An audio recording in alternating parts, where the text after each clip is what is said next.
বাংলাদেশের আন্তর্জাতিক মহাজন, আন্তর্জাতিক সুদখোর একটা অপ্রয়োজনীয় জাতিসংঘ অধিবেশনে যোগ দেওয়ার জন্য গিয়েছে সফরে। আপনারা নিশ্চয়ই জানেন এই সফরে চারজন বডিগার্ড তিনি নিয়ে গিয়েছেন।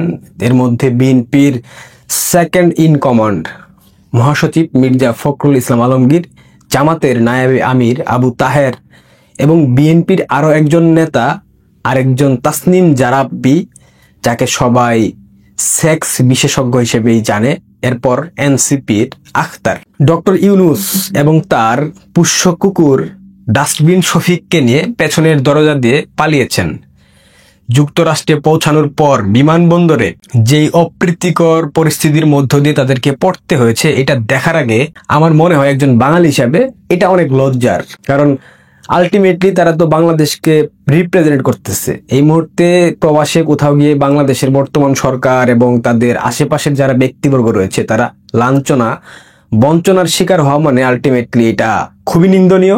যারা দেশকে ধ্বংস করেছে, যারা দেশের মা মাটি এবং বাতাসকে বিষাক্ত করেছে, যারা দেশের স্বাধীনতা সার্বভৌমত্ব মার্কিন সাম্রাজ্যবাদী শক্তির হাতে সঁপে দিয়েছে, তাদেরকে বিদেশের মাটিতে কান ধরে তাওবা করানো উচিত। কিন্তু সেটা করাইতে পারে নাই, তার জন্য ব্যক্তিগতভাবে আমার একটু খারাপ লাগা আছে। দেখেন, বিমানবন্দর থেকে বের হওয়ার পর মির্জা ফখরুল ইসলাম আলমগীর একজন নির্লজ্জ ব্যক্তি, তাকে আমি সভ্য মানুষ ভাবতাম, নির্লজ্জের মতো হাসতেছে। দেখেন, খেয়াল করেন, মানে সে বিএনপির সেকেন্ড ইন কমান্ড, সে ডক্টর ইউনূসের কেরানি সেজে তার সিকিউরিটি দিতে বডিগার্ড হয়ে গেছে।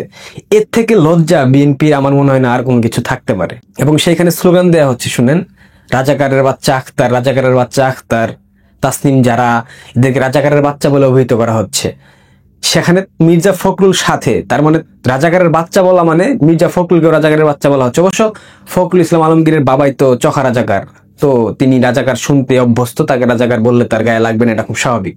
তারা পৌঁছানোর পূর্বে বিএনপির যে একটা পক্ষ, তারা আওয়ামী লীগের মিছিলে বাধা দেওয়ার চেষ্টা করেছিল। এরপর সেখানে তাদের উত্তম মধ্যম দেওয়া হয়েছে। এটা পূর্বের ঘটনা, এটা আমি আপনাদেরকে জুড়ে দিলাম, আপনারা দেখে নেবেন। মির্জা ফখরুল তিনি যে ইউনূসের বডিগার্ড হয়ে গেলেন, কিন্তু একটা জিনিস খেয়াল করেন তো আপনারা, ইউনূস কিন্তু পেছনের দরজা দিয়ে পালিয়ে গেছে। তাকে কিন্তু কোনো প্রকার আঘাত কিংবা তাকে কোনো প্রকার স্লোগান দিতে পারেনি। এবং তার সাথে কিন্তু ডাস্টবিন শফিক ছিল। তার মানে ডাস্টবিন শফিকের থেকেও নিচু মানের, নিচু জাতের লোক হচ্ছে গিয়ে মির্জা ফখরুল। তাকে সামনের দরজা দিয়ে, মোবের সামনে বের করে দিয়ে ইউনূস পেছন দরজা দিয়ে পালিয়ে গেছে।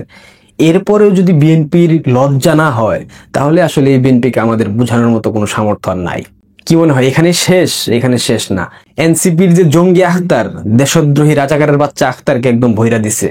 নার্গিস আখতারের একটা গান মনে পড়তেছে, ধৈরা নিয়ে ভৈরা দিছে আর যাব না বেগুন তুলিতে, এরকম একটা গান আছে। আখতারকে ডিম মারা হয়েছে। দেখেন, আপনারা ভিডিওটা দেখেন।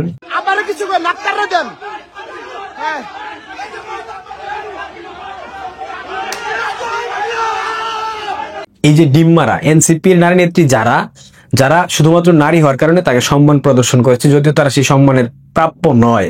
ডক্টর ইউনূস ক্ষমতায়, মার্কিন সাম্রাজ্যবাদী শক্তির দালাল ডক্টর ইউনূস, মার্কিন মূল্যকে ইউনূসের যে গ্যাং, তাদেরকে এভাবে লাঞ্ছনা বঞ্চনা করা হয়েছে, তাদের উপর ডিম মারা হয়েছে।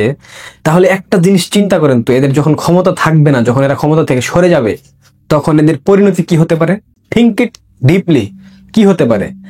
পৃথিবীর যে প্রান্তে যাবে, যেখানেই যাবে, যেই পরিস্থিতিতেই থাকবে, এদেরকে পিষিয়ে ফেলা হবে, পিষিয়ে ফেলা হবে। শুধুমাত্র আজকে ডিম পর্যন্ত সীমাবদ্ধ ছিল, জুতা মুতা মারেনি। যে কোনো সময় দেখবেন, আগামীকাল পরশু তরশু যে কোনো সময় দেখবেন জুতা মেরে দিয়েছে। কারণ এটা ডিজার্ভ করে তারা। ডক্টর ইউনূস সে যে এই 4টা দলের নেতাকর্মীকে নিয়ে গেছে তার বডিগার্ড বানিয়ে, এটা বিএনপি বুঝতেই পারল না। অর্থাৎ বিএনপি একটা নির্লজ্জের মতো, একটা বেহায়ের মতো কাজটা করে ফেললো। বিএনপির মতো একটা বৃহৎ রাজনৈতিক দল ইউনূসের মতো বাটপারের ফাঁদে পড়ে তারা তাদের রেপুটেশনটা আরো ডাউন করলো। বিএনপির যে মূর্খচুদারা, যারা এই এনসিপির যারাকে প্রোটোকল দিতে, আখতারকে প্রোটোকল দিতে কিংবা ইউনূসকে প্রোটোকল দিতে মার্কিন যুক্তরাষ্ট্রে মার্কিন মূল্যকে বসে মুক্তিযুদ্ধ বিরোধী স্লোগান দিচ্ছে, মুক্তিযুদ্ধের বিরুদ্ধে কথা বলতেছে, ইউনূসকে একদম সাদরে আমন্ত্রণ জানাচ্ছে, এদের মতো মূর্খচুদা আর কোনো সংগঠনে নাই। এরা ইউএসএ থাকে, ইউএস এর মতো একটা ফার্স্ট ক্লাস কান্ট্রিতে থাকে, কিন্তু এদের মধ্যে ন্যূনতম বুদ্ধি কিচ্ছু নাই। এক একটা মানে কি বলবো, বিএনপি আসলে যে মূর্খচোদাদের সংগঠন এটা প্রমাণিত। তাদের দলকে হেয় প্রতিপন্ন করতেছে, তাদের দলের মহাসচিবকে হেয় প্রতিপন্ন করতেছে। ইউনূস পেছন দরজা দেখছে, সেখানে মির্জা ফখরুলকে নেওয়া উচিত ছিল না? নিয়েছে? নেয় নাই, কারণ তাকে তো নিয়ে গেছে এই মব থেকে বাঁচার জন্য ইউনূস। এটা ইউনূসের মেটিকুলাস পরিকল্পনার একটা পার্ট, কিন্তু বিএনপি সেটা বুঝে নাই। বিএনপি রাজনীতি মানে হচ্ছে গিয়ে আওয়ামী বিরোধিতা করা। আরে ভাই, আওয়ামী বিরোধিতা করে তো রাজনীতি করতে পারবেন না। আপনাদের কি ভরাডুবি হচ্ছে সারা দেশে, আপনারা বুঝতেছেন না?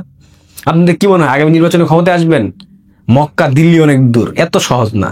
ক্ষমতায় আসা স্বপ্ন মরে যাবে। এইভাবে দেশ আনস্টেবল অবস্থায় যদি আরো 6 মাস চলে, আপনাদের ক্ষমতায় আসা স্বপ্ন দুঃস্বপ্নে পরিণত হবে। স্বপ্ন দুষ হবে, দুষ, রাতের অন্ধকারে। পরশুদিন পাকিস্তানিদেরকে অভিষেক শর্মা এবং শুভমান গিল একদম গুড শট খেলে ভৈরা দিয়েছে পাকিস্তানিদেরকে। ঠিক দুদিন পর পাকিস্তানিদের দূষর এদেশীয় রাজাকারদেরকে ইউএস এর মাটিতে প্রবাসী বাংলাদেশি ভাই বোনেরা হোয়াট এ শট ডিম দিয়ে মাইরা একদম ভরে দিছে।